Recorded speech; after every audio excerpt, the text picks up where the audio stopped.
بن جاتا ہے. یاد رکھیں مزار والے اولیاء اللہ سے, آپ حضرت یوسف مزار میں تھے نا اس وقت. چلے آپ کو حدیث سنا لیتے ہیں, چونکہ میرے مرشدان عالی مرتبت کے آراز چل رہے ہیں تو میری طبیعت بڑی اشاش بشاش ہے. میں تھوڑا سویا ہوں, رات پورا نہیں سو سکا, پر پھر بھی نہ طبیعت پہ کوئی تھکن ہے نہ آنکھوں میں کوئی تھکن ہے. طبرانی میں حدیث ہے, اور حدیث کے راوی مولا علی شیر خدا ہے. حضرت مولا علی شیر خدا کہتے ہیں ہم حضور کی بارگاہ میں بیٹھے تھے, ایک بدو آ گیا دیہاتی. نبی کریم علیہ السلام اس سے فرمانے لگے یار کدھر آیا ہے؟ کہنے لگا حضور زیارت کرنے. حضور کا دریائے کرم جوش میں آ گیا. جب آ گئی ہیں جوش رحمت پہ ان کی نظریں, پھر جلتے بجھا دیے, پھر روتے ہنسا دیے. نبی کریم علیہ السلام نے فرمایا اس سے, دیکھنا حضور نے خود فرمایا, خود نبی کریم حضور فرمانے لگے چل تو آ ہی گیا ہے نا, اس طرح کر کچھ مانگ لے, اب تنگی یہ داماں پہ نہ جا, اور بھی کچھ مانگ. ہے آج وہ مائل بکرم, اور بھی کچھ مانگ. اور کون دیتا ہے دینے کو منہ چاہیے, دینے والا ہے سچا ہمارا. چل مانگ لے کچھ. کہنے لگا حضور واقعی مانگ لوں؟ دیہاتی تھا نا, بدو تھا, یہ جو سوچ سوچ کے چلتے ہیں نا بیچارے اسی طرح رہ جاتے ہیں. کہا واقعی؟ حضور نے فرمایا تجھے شک ہے کوئی؟ کہا جو ہے مانگ لے. بندہ بدو تھا, بس لمٹ ہی تھوڑی تھی, تھوڑی لمٹ تھی. حضور نے فرمایا مانگ. کہنے لگا حضور میں نے سفر کرنا ہے, مجھے ایک اونٹ دے دے. حضرت علی کہتے ہیں میں نے کہا تجھ پہ افسوس, ہمارا خیال تھا تو جنت کی ٹکٹ مانگے گا, ہمارا خیال تھا تو ماں باپ کو, تو نے اونٹ ہی مانگا ہے بس. حضرت علی فرماتے وہ حضرت علی کا بھی خیال ہے کہ حضور سے مانگو تو تھوڑا نہ مانگو, نبی کریم سے مانگو تو کھل کھلا کے مانگو, جب حضور سے مانگو کھل کھلا کے مانگو. حضرت علی شیر خدا کہتے ہیں وہ اسی پہ اڑ گیا. حضور مسکرائے, گویا حضور نے بھی کہا یار تو نے مانگا کیا ہے؟ میرے محبوب نے ایک اور کرم فرمایا, کہا چل اونٹ تجھے دیا, کچھ اور بھی مانگ لے, چل کچھ اور, اب تنگی یہ داماں پہ نہ جا, اور بھی کچھ مانگ. ہے آج وہ مائل باتا, چل مانگ. اور حضرت علی کہتے ہیں میں نے کہا اب سیانا بنے گا, اب یہ کہے گا حضور 7 نسلوں کی جنت, تو حضور نے فوراً عطا کر دینی ہے. اب یہ کہے گا یا رسول اللہ جتنے بیٹھے سب کے لیے اعلان کر دے دوزخ سے آزادی کا, جتنے میری نسل میں لوگ ہیں سب کے لیے اعلان ہو جائے گا. لیکن وہ وہیں کا وہیں رہ گیا, وہیں کا وہیں, چھوٹے چھوٹے دائرے میں ہی. مانگ لے. کہنے لگا حضور اور بھی کچھ مانگ لوں؟ اونٹ تو میں نے لے لیا ہے. فرمایا چل مانگ لے. بندہ ہی چھوٹا تھا. یہ جو کہتے ہیں نا دے کچھ نہیں سکتے, اصل میں اتنے ذہن ہے بیچاروں کے, کاسا ہی کوئی نہیں, تو انہیں کیا پتا کیا کیا ملتا ہے. یہ تو اس سے پوچھے نا جس کو ملا ہے, اور جن کو ملا ہے پھر کمال ہی ہو گئی ہے, کھول کھلا کے ملا ہے.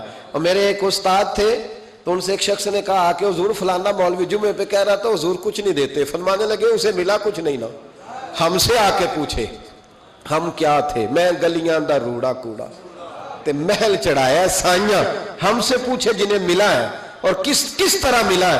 نبی کریم نے فرمایا اور مانگ لے. کہنے لگا واقعی دیں گے؟ فرمایا ہاں دیں گے. کہنے لگا جی اونٹ دے دیا تو پھر سارے سفر کا کرایہ بھی دے دے, خرچہ بھی دے دے, پیسے بھی دے دے. حضرت علی کہتے ہیں میں نے کہا اوہو کچھ نہیں پئی, اس کی حیثیت ہی نہیں, کدھر چلا گیا. اب حضور نے خود یہاں محبوب کریم نے روک کے ارشاد فرمایا, حضور مسکرائے, فرمایا جا تجھے آنے جانے کا خرچہ بھی دیا. اب ذرا لفظ سننا, حدیث طبرانی ہے. محبوب فرمانے لگے تجھ سے تو حضرت موسیٰ کے دور کی وہ بوڑھی اچھی ہے. خود حضور فرما رہے تجھ سے تو جناب موسیٰ کے زمانے کی وہ بوڑھی. حضور کون سی بوڑھی؟ صحابہ کہتے ہیں ہمارے کان کھڑے ہو گئے, یا رسول اللہ کون سی بوڑھی؟ ذرا مزار کی برکت دیکھیں. نبی کریم علیہ السلام فرمانے لگے اللہ کریم نے حضرت موسیٰ جب ہجرت کرنے لگے تو فرمایا موسیٰ جب جاؤ نا تو سمندر کے قریب یا سمندر کے اندر یا سمندر کے کنارے, مختلف لفظ ہیں روایتوں میں, حضرت موسیٰ کا تابوت, حضرت یوسف کا تابوت بھی دفن ہے, تو وہ تابوت بھی ساتھ لے جانا. یہ تو اللہ نے بتا دیا پر یہ نہیں بتایا دفن کہاں ہے. حضرت موسیٰ ڈھونڈتے رہے تو ڈھونڈنے کے بعد عرض کی مولا یہ بھی بتا دے وہ کہاں ہے. فرمایا نہیں وہ آپ نے خود ہی ڈھونڈنا ہے. حضرت موسیٰ ڈھونڈ رہے ہیں کیا؟ مزار.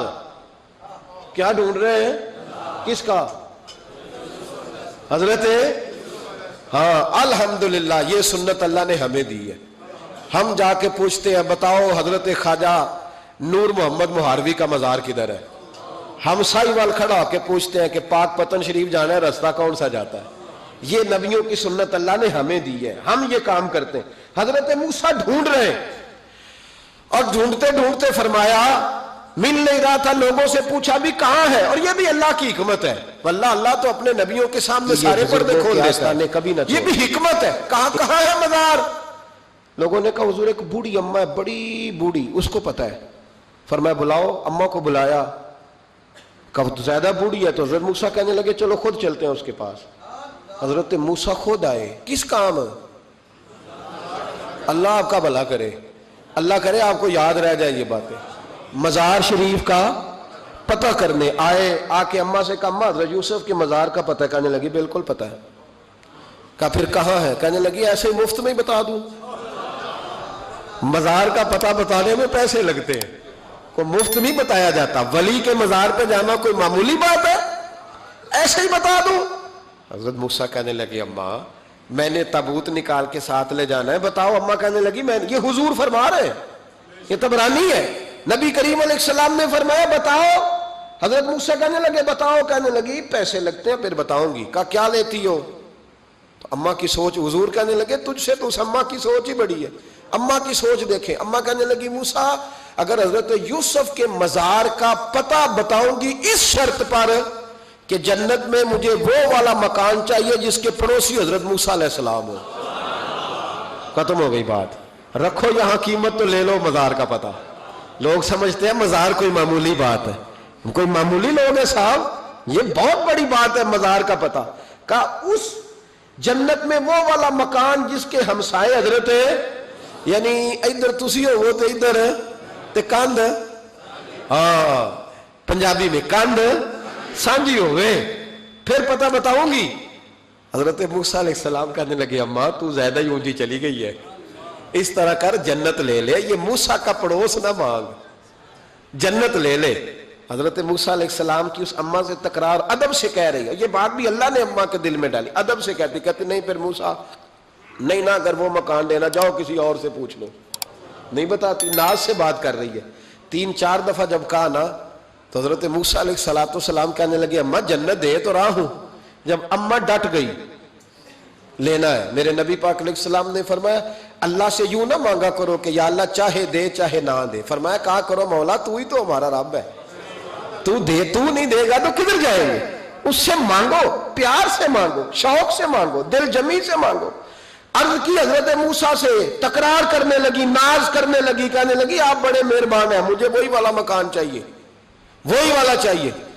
حضرت موسیٰ علیہ السلام اللہ کی بارگاہ میں عرض کرنے لگے مولا یہ تو ڈٹ گئی ہے، اب بتا کیا کرنا ہے؟ تو رب کریم نے فرمایا موسیٰ خود نہیں بول رہی، میری توفیق سے بول رہی ہے، اور میں نے ہی بات ڈالی ہے دل میں، تو اس طرح کر، تو وعدہ کر لے میں انشاءاللہ عطا کر دوں گا۔